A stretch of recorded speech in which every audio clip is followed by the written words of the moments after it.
आनुवंशिकता। संतति में पैतृक लक्षणों के संचरण को आनुवंशिकता कहते हैं। जनन प्रक्रम का सबसे महत्वपूर्ण परिणाम संतति के जीवों के समान होना है। यद्यपि कोई भी दो जीव एक समान नहीं हो सकते हैं, चाहे वे भाई बहन ही क्यों ना हो अथवा जुड़वे ही क्यों ना हो। हालांकि आनुवंशिकता नियम इस बात का निर्धारण करता है जिनके द्वारा जीवों में उपस्थित विभिन्न लक्षण पूर्ण विश्वसनीयता के साथ वंशागत होते हैं। वंशागति आनुवंशिकी का आधार है। वंशागत लक्षण। अब हम जानने का प्रयास करेंगे कि समानता एवं विभिन्नताओं से हमारा क्या अभिप्राय है। जैसा कि हम जानते हैं कि शिशु में मानव के सभी आधारभूत लक्षण होते हैं, किंतु कहीं न कहीं यह अपने जनकों के सदृश दिखाई नहीं पड़ता है। मानव समष्टि में यह विभिन्नता स्पष्ट रूप से परिलक्षित होती है। आप अपने मोहल्ले के हम उम्र लड़कों के कान का अवलोकन कीजिए। स्वतंत्र कर्णपाली एवं जुड़ी कर्णपाली के लड़कों की अलग अलग सूची बनाइए। आप दोनों तरह के कर्णपाली लड़कों के प्रतिशत की गणना कीजिए।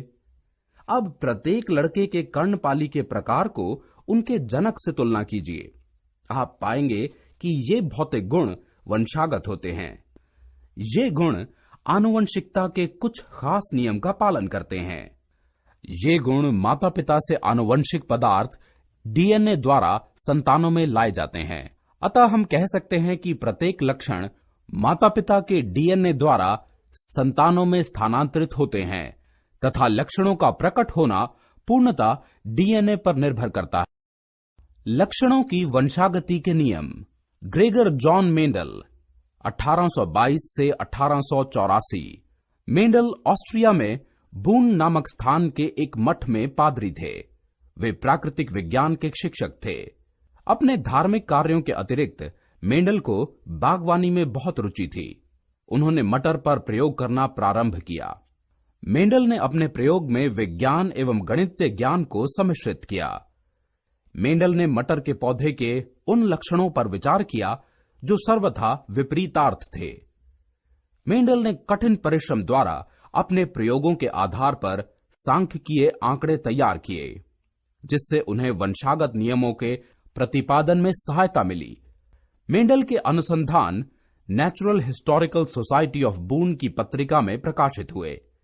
मानव में लक्षणों की वंशागति के नियम इस तथ्य पर आधारित हैं कि माता एवं पिता दोनों ही समान अनुपात में आनुवंशिक पदार्थ को संतति में स्थानांतरित करते हैं, अर्थात प्रत्येक लक्षण माता और पिता के डीएनए से प्रभावित हो सकते हैं। प्रभाविता का नियम। जब दो विपरीत लक्षणों के बीच संकरण कराया जाता है तो F1 पीढ़ी में केवल एक ही लक्षण प्रकट होता है। वह लक्षण जो F1 पीढ़ी में प्रकट होता है उसे प्रभावी तथा जो सुप्त होता है उसे सुसुप्त लक्षण कहते हैं।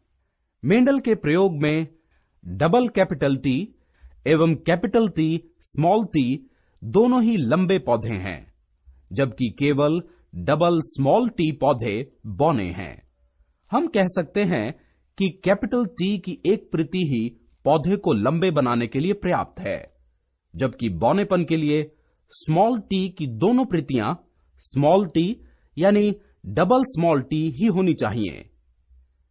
कैपिटल टी जैसे लक्षण प्रभावी लक्षण कहलाते हैं, जबकि जो लक्षण स्मॉल टी की तरह व्यवहार करते हैं वे अप्रभावी कहलाते हैं। पृथक्करण नियम। इस नियम के अनुसार जब दो विपरीत लक्षणों वाले गुणसूत्र एक विषम युग्मजी के साथ होते हैं, युग्मक निर्माण के समय पृथक हो जाते हैं।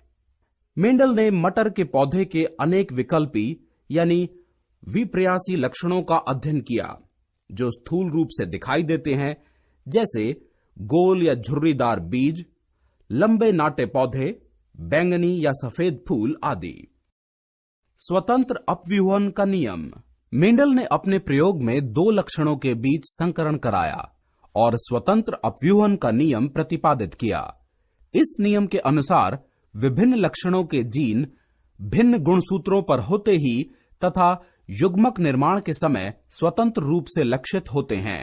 अब अगला प्रश्न है कि जब मटर के पौधों में एक विकल्पी जोड़े के स्थान पर दो विकल्पी जोड़ों का अध्ययन करने के लिए संकरण कराया जाए तो क्या परिणाम होगा? गोल एवं पीले बीज वाले पौधों का यदि झुर्रीदार एवं हरे बीज वाले पौधों से संकरण कराया जाए तो प्राप्त संतति कैसी होगी? F1 पीढ़ी के सभी पौधे गोल एवं पीले बीज वाले होंगे। अतः गोल तथा पीले बीज प्रभावी लक्षण हैं। परंतु क्या होता है जब F1 संतति के स्वनिषेचन से F2 पीढ़ी की संतति प्राप्त होती है? F2 संतति के पौधे गोल एवं पीले बीज वाले, गोल एवं हरे बीज वाले, झुर्रीदार एवं पीले बीज वाले तथा झुर्रीदार एवं हरे बीज वाले पौधे होंगे। अतः गोल, पीले तथा झुर्रीदार हरे लक्षण स्वतंत्र रूप से वंशानुगत होते हैं। मनुष्य में लिंग निर्धारण। मानव के सभी गुणसूत्र पूर्ण रूपेण युग्म नहीं होते। मानव में अधिकांश गुणसूत्र माता एवं पिता के गुणसूत्रों के प्रतिरूप होते हैं। इनकी संख्या 22 जोड़े है, परंतु एक युग्म जिसे लिंग गुणसूत्र कहते हैं जो सदा पूर्ण जोड़े में नहीं होते। स्त्री में गुणसूत्र का पूर्ण युग्म होता है तथा दोनों X कहलाते हैं, लेकिन पुरुष में यह जोड़ा परिपूर्ण जोड़ा नहीं होता, जिसमें एक गुणसूत्र सामान्य आकार का X होता है तथा दूसरा गुणसूत्र छोटा होता है जिसे Y गुणसूत्र कहते हैं। अतः स्त्रियों में XX तथा पुरुष में XY गुणसूत्र होते हैं।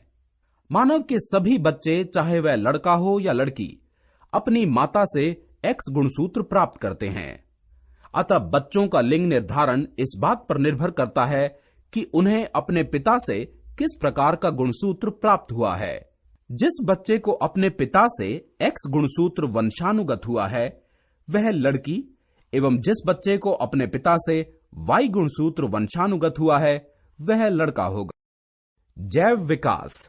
हम जानते हैं कि जीव अपने जनकों से मिलते जुलते हैं, लेकिन सभी जीवों में कुछ न कुछ विभिन्नताएं होती हैं, जिसके कारण कोई भी दो जीव समान नहीं होते, अर्थात सजीवों में विभिन्नता पाई जाती है।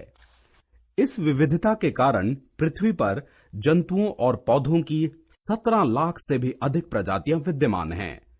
पौधों और जंतुओं के विभिन्न प्रकार होते हैं जो एक दूसरे से रंग, आकृति, आकार तथा आंतरिक संरचना में भिन्न होते हैं। अब प्रश्न उठता है कि इतनी अधिक विविधता से भरे इस जीव जगत की उत्पत्ति कैसे हुई? इस प्रश्न का उत्तर सीधे एक वाक्य में देना असंभव है, क्योंकि जीव जगत में पाई जाने वाली यह विविधता सर्वप्रथम जीवन की उत्पत्ति से लेकर अब तक लगातार क्रियाशील विभिन्न विकास शक्तियों के फलस्वरूप संभव हुई है। विविधता। अनुमान कीजिए 12 लाल भृंगों का एक समूह है। वे हरी पत्ती वाली झाड़ियों में रहते हैं। उनकी समष्टि लैंगिक प्रजनन द्वारा वृद्धि करती है तथा विभिन्नताएं उत्पन्न हो सकती हैं। हम इसकी भी कल्पना करें कि कौवे भृंग को खाते हैं। कौवे जितने भृंग खाएंगे उतने कम भृंग जनन के लिए उपलब्ध होंगे। अब हम अन्य परिस्थितियों की कल्पना करें जो इन भृंगों की समष्टि में विकसित हो सकें।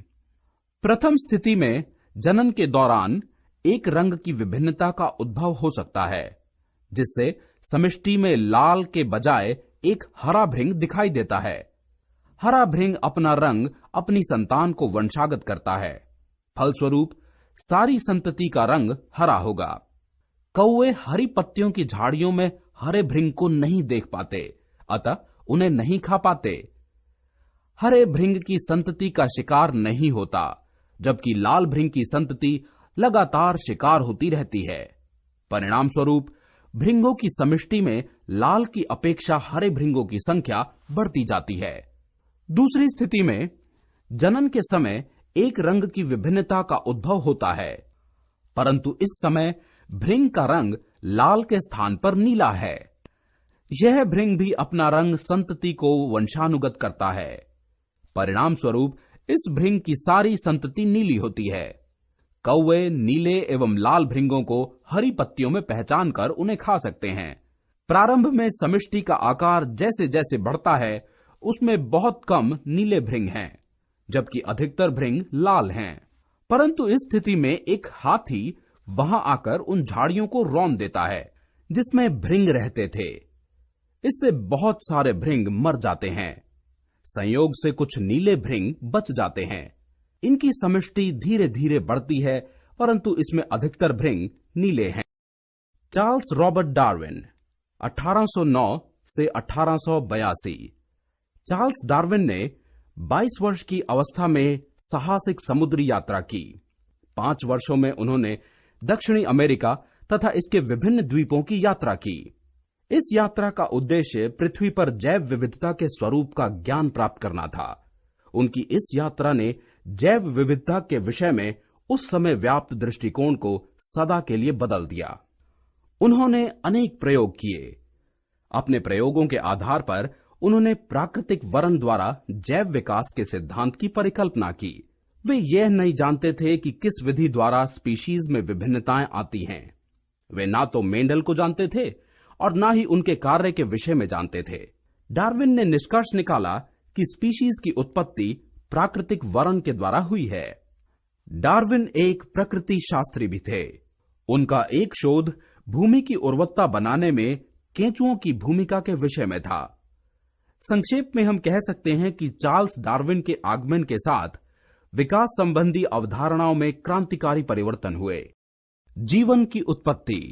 पृथ्वी पर जीवन की उत्पत्ति कैसे हुई, यह आज तक एक रहस्य बना हुआ है। इस रहस्य को नहीं सुलझा पाने का प्रथम कारण उस समय के किसी भी जीव के जीवाश्मों का ना मिलना है, क्योंकि उस काल के जीव काफी सरल संरचना वाले थे और उनके शरीर में कठोर भागों का पूर्ण अभाव था। दूसरा कारण, आज तक किसी भी प्रयोगशाला में कृत्रिम तरीकों द्वारा निर्जीव पदार्थों से जीवों का संश्लेषण नहीं किया जा सका है। वैज्ञानिकों ने प्रामाणिक तथ्यों और संभावनाओं के आधार पर अब यह विश्वास किया है कि जीवन का प्रारंभ रासायनिक विकास प्रक्रमों के द्वारा ही संभव हो पाया है। पृथ्वी पर जीवन की उत्पत्ति। एक ब्रिटिश वैज्ञानिक एवं भारतीय नागरिक JBS हाल्डन ने 1929 ईस्वी में यह सुझाव दिया कि जीवों की सर्वप्रथम उत्पत्ति उन सरल अकार्बनिक अणुओं से हुई जो पृथ्वी की उत्पत्ति के समय बने थे। उसने कल्पना की कि पृथ्वी पर उस समय का वातावरण पृथ्वी के वर्तमान वातावरण से सर्वथा भिन्न था। स्टैनले एल मिलर तथा हेराल्ड C उरे ने 1953 ईस्वी में कृत्रिम रूप से एक ऐसे वातावरण का निर्माण किया जो संभवतः प्राथमिक या प्राचीन वातावरण के समान था। इसमें अमोनिया, मीथेन तथा हाइड्रोजन सल्फाइड के अणु थे, परंतु ऑक्सीजन के नहीं। पात्र में जल भी था। इसे 100 डिग्री सेल्सियस से कुछ कम ताप पर रखा गया। गैसों के मिश्रण में चिंगारियां उत्पन्न की गई। 1 सप्ताह के बाद 15% कार्बन यानी मीथेन से सरल अकार्बनिक यौगिकों में परिवर्तित हो गए। इनमें अमीनो अम्ल भी संश्लेषित हुए जो प्रोटीन के अणुओं का निर्माण करते हैं। कार्बोहाइड्रेट, न्यूक्लिक अम्ल, वसा आदि के अणु आपस में संगठित होकर छोटी छोटी गोलिका में परिवर्तित हो गए जो कोसरवेट कहलाए। बाद में ये गोलिकाएं संगठित होकर वृद्धि, उपापचय और गुणन जैसे प्रमुख लक्षणों से युक्त हो गए जो कि जीवन के आवश्यक लक्षण हैं। धीरे धीरे पहले कोशिका और फिर सरल जीवों का विकास हुआ। कुछ इसी तरह से समुद्र में सर्वप्रथम जीव की उत्पत्ति हुई। जाति उद्भव। अभी हमने जो कुछ भी जानकारी प्राप्त की वह सूक्ष्म विकास था। इसका अर्थ है कि यह परिवर्तन बहुत छोटे हैं परंतु महत्वपूर्ण हैं।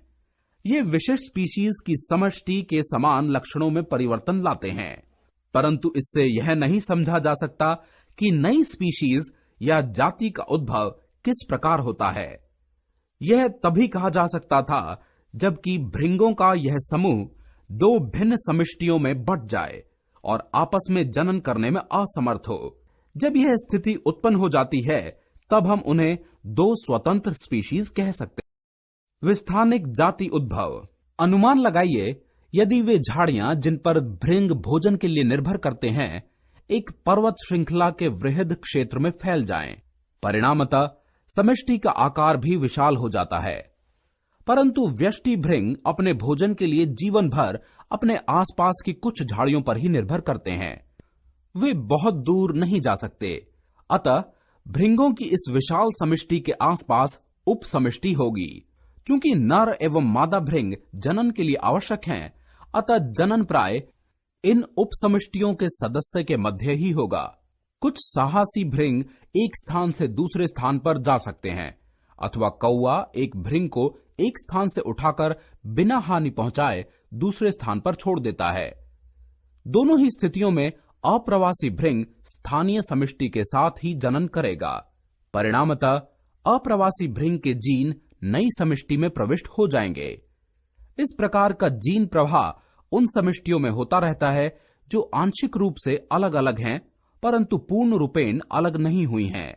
यदि इस प्रकार की दो उप समष्टियों के मध्य में एक विशाल नदी आ जाए तो दोनों समष्टियां और अधिक पृथक हो जाएंगी।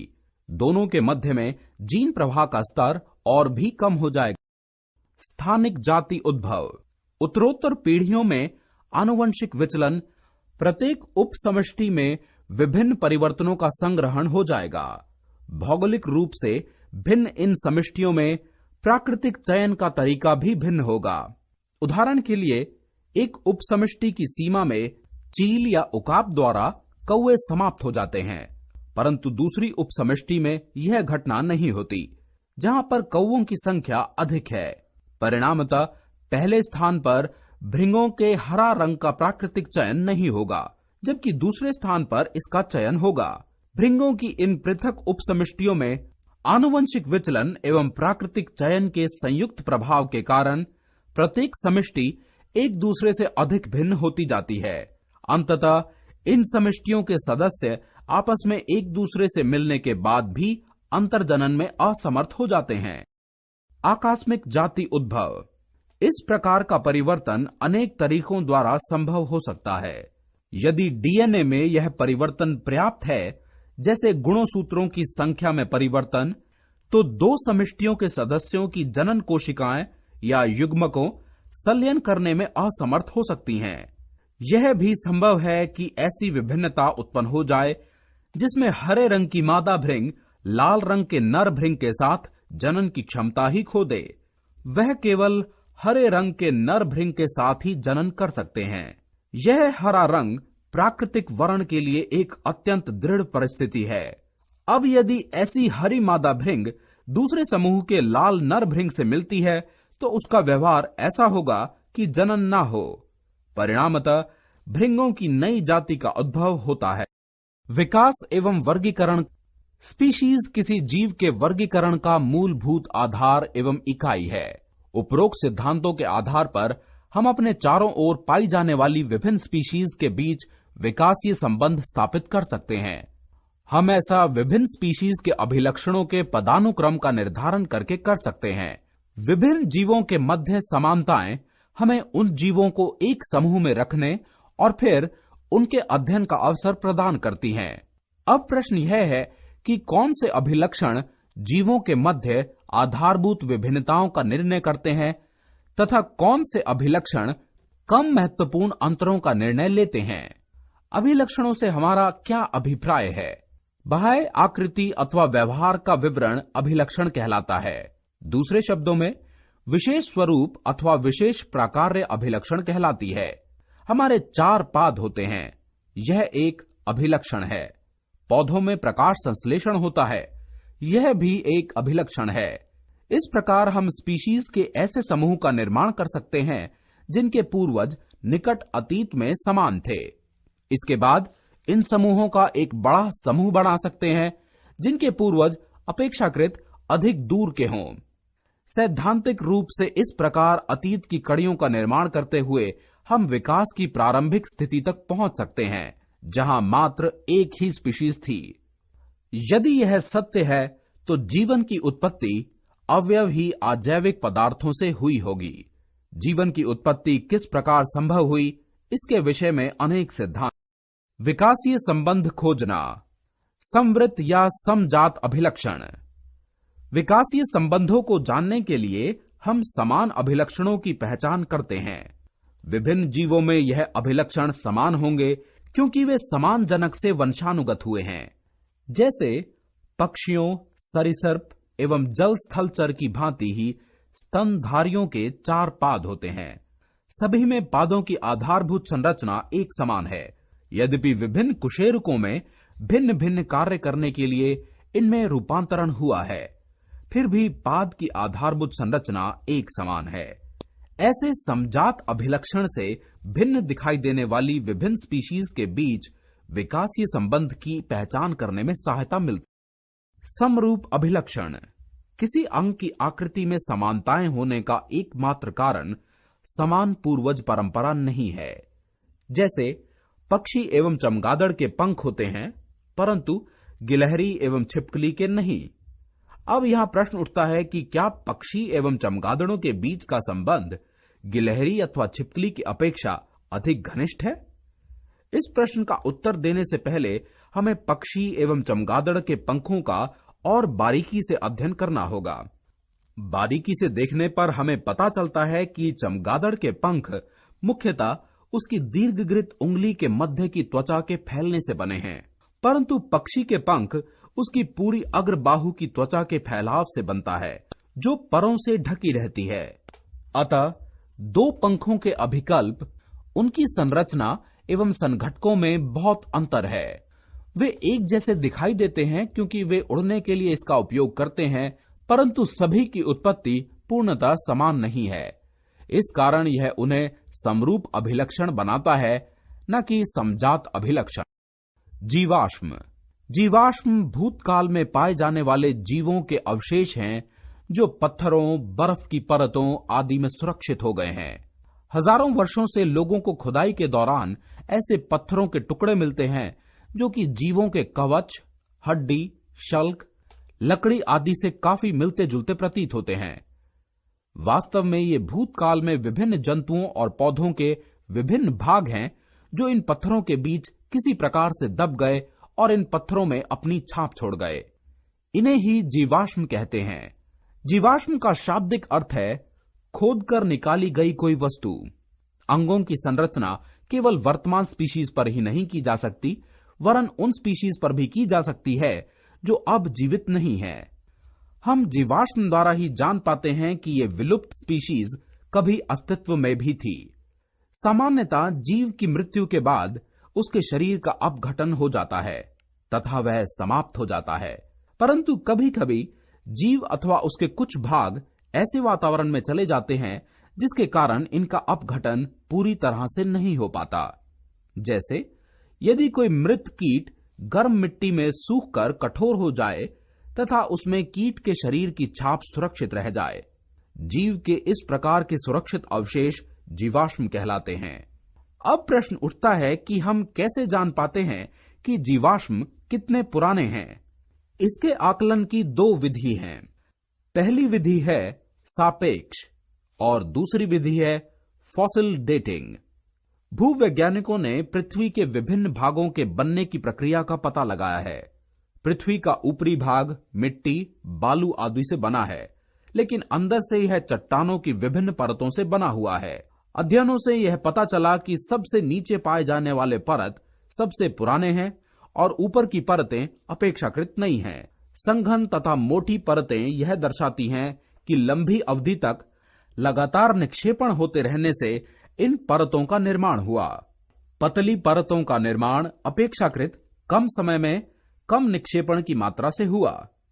इस विधि से जीवाश्मों की सही आयु ज्ञात करने की विधि सापेक्ष विधि कहलाती है। फॉसिल डेटिंग ऐसी विधि है जिसके द्वारा चट्टानों और उसमें पाई जाने वाली जीवाश्मों की प्रामाणिक रूप से आयु ज्ञात की जाती है। इस विधि के अंतर्गत कार्बन 14 और ऑर्गन तकनीकें आती हैं। इसमें जीवाश्म में पाए जाने वाले किसी एक तत्व के विभिन्न समस्थानिकों का अनुपात के आधार पर जीवाश्म का समय निर्धारण किया जाता है। इन अध्ययनों के आधार पर वैज्ञानिकों द्वारा पृथ्वी पर पूर्व में हुए कुछ घटनाओं के इतिहास का समयबद्ध और प्रमाणिक कैलेंडर बनाया गया है। पूर्व में हुई घटनाओं और इस काल में उपस्थित जीवों का जीवाश्म सबसे प्रत्यक्ष प्रमाण है। विकास के चरण। हम समझ सकते हैं कि निश्चय रूप से ऐसे जटिल अंगों का विकास क्रमिक रूप से अनेक पीढ़ियों में हुआ होगा।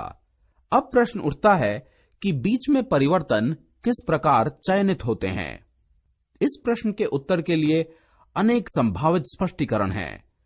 एक बीज का चरण, जैसे अल्पवर्धित आंख, किसी सीमा तक उपयोगी हो सकती है। यह योग्यता के लाभ के लिए पर्याप्त हो सकता है। वास्तव में पंख की तरह आंख भी एक व्यापक अनुकूल है। यह कीटों में पाई जाती है। ऑक्टोपस तथा कशेरुकी में भी आंख पाई जाती है, परंतु आंख की संरचना इन सभी जीवों में भिन्न है। इसका मुख्य कारण अलग अलग विकासीय उत्पत्ति है। एक परिवर्तन जो एक गुण के लिए उपयोगी है, कालांतर में किसी अन्य कार्य के लिए भी उपयोगी हो सकता है। जैसे पंख, जो संभवतः ठंडे मौसम में ऊष्मारोधन के लिए विकसित हुए थे, कालांतर में उड़ने के लिए भी उपयोगी हो गए। सचमुच में कुछ पक्षी उड़ने में समर्थ नहीं थे। बाद में संभवतः पक्षियों ने परों को उड़ने के लिए अपनाया। डायनासोर सरीसृप थे, अतः हम यह अर्थ निकाल सकते हैं कि पक्षी बहुत निकटता से सरीसृप से संबंधित हैं। जीवाश्म के अंगों की संरचना का विवेचन हमें यह अनुमान लगाने में सहायक हो सकता है कि विकासीय संबंध कितना पीछे जा सकता है। इस प्रक्रम का एक अच्छा उदाहरण जंगली गोभी है। 2000 वर्ष पूर्व से मानव जंगली गोभी को एक खाद्य पौधे के रूप में उगाता था तथा उसने चयन द्वारा इससे विभिन्न सब्जियां विकसित की। लेकिन यह प्राकृतिक वरण न होकर कृत्रिम चयन है। कुछ किसान इसकी पत्तियों के बीच की दूरी को कम करना चाहते थे, जिससे पत्ता गोभी का विकास हुआ। कुछ किसान पुष्पों की वृद्धि को रोकना चाहते थे, जिससे ब्रोकली विकसित हुई। बंधे पुष्पों से फूल गोभी विकसित हुई। कुछ ने फूले हुए भाग का चयन किया, जिससे गांठ गोभी विकसित हुई। कुछ ने केवल चौड़ी पत्तियों को ही पसंद किया, जिससे केल नामक सब्जी विकसित हुई। ये सभी खाद्य सब्जी मनुष्य के स्वयं के क्रियाकलापों से विकसित हुई तथा उपरोक्त खाद्य सब्जी समान जनक से विकसित हुई। आणविक जातिवृत्त। हम इस तथ्य पर परिचर्चा करते हैं कि कोशिका विभाजन के समय डीएनए में होने वाले परिवर्तन से नए डीएनए से बनने वाले प्रोटीन में बदलाव आएगा। दूसरी बात यह है कि यह बदलाव उत्तरोत्तर पीढ़ियों में संचित होते जाएंगे। अब प्रश्न यह है कि क्या हम समय के साथ पीछे जाकर यह जान सकते हैं कि यह बदलाव किस समय हुए?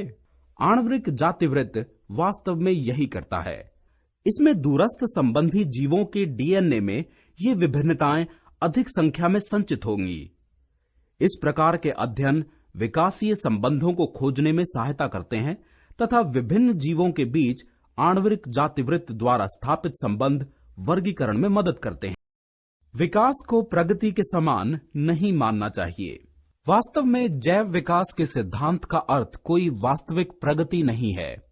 हम कह सकते हैं कि विविधताओं की उत्पत्ति एवं प्राकृतिक चयन द्वारा उसे स्वरूप देना मात्र ही विकास है। जैव विकास में प्रगति की यदि कोई प्रवृत्ति दिखाई देती है तो वह है समय के साथ साथ शारीरिक अभिकल्प की जटिलता में वृद्धि। लेकिन इसका अर्थ यह कदापि नहीं है कि पूर्व अभिकल्प अध्यक्ष हैं। हमारी जानकारी में अनेक अति प्राचीन एवं सरल अभिकल्प आज भी अस्तित्व में हैं। उदाहरण स्वरूप सरलतम अभिकल्प वाला एक समूह जीवाणु विषम पर्यावरण, जैसे उष्ण झरने, गहरे समुद्र के गर्म स्रोत तथा एंटार्क्टिका के बर्फ में भी पाए जाते हैं। दूसरे शब्दों में हम कह सकते हैं कि मानव जैव विकास के शिखर पर नहीं है, वरन जैव विकास श्रृंखला में उत्पन्न एक और स्पीशीज है। मानव विकास। अन्य जंतुओं की तरह मानव भी एक जंतु है। मानव की शारीरिक रचना एवं शरीर प्रक्रियाएं अन्य जंतुओं के समान होती हैं। प्रखर बुद्धि, हाथों को मुक्त करके खड़े होने एवं चलने की क्षमता के कारण मानव सर्वाधिक विकसित जंतु माना जाता है। मानव के जो पूर्वज बंदर समान थे, उनमें दोनों क्षमताएं नहीं थीं, लेकिन खड़े होने की प्रवृत्ति कुछ सीमा तक थी। मानव अपनी बुद्धि का प्रयोग कर चंद्रमा एवं मंगल ग्रह तक पहुंच गया है।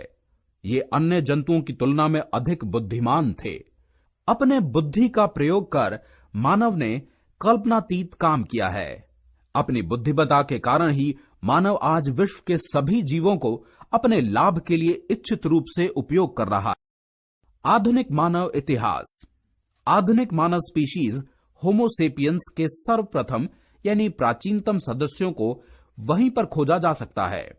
हमारे आनुवंशिक छाप को कालग्रत में अफ्रीकी मूल में ही खोजा जा सकता है।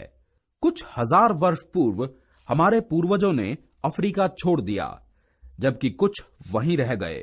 वहां के मूल निवासी पूरे अफ्रीका में फैल गए। उत्प्रवासी धीरे धीरे समूचे संसार में फैल गए। यथा अफ्रीका से पश्चिम एशिया तथा पश्चिम एशिया से मध्य एशिया, यूरेशिया, दक्षिणी एशिया एवं पूर्व एशिया तक। वहां से उन्होंने इंडोनेशिया के द्वीपों तथा फिलीपींस से ऑस्ट्रेलिया तक का सफर किया। वे बेरिंग लैंड ब्रिज को पार करके अमेरिका पहुंचे। वे मात्र केवल यात्रा के उद्देश्य से ही नहीं सफर कर रहे थे, अतः उन्होंने एक ही मार्ग का चुनाव नहीं किया। वे विभिन्न समूहों में कभी आगे तथा कभी पीछे गए। वे आपस में कई बार अलग भी हो गए। कभी कभी अलग होकर विभिन्न दिशाओं में आगे बढ़ गए, जबकि कुछ वापस आकर परस्पर मिल गए। जाने आने का यह सिलसिला चलता रहा। इस ग्रह की अन्य स्पीशीज की तरह ही उनकी उत्पत्ति जैव विकास की एक घटना मात्र ही थी तथा वे अपना जीवन सर्वोत्तम तरीके से जीने का प्रयास कर रहे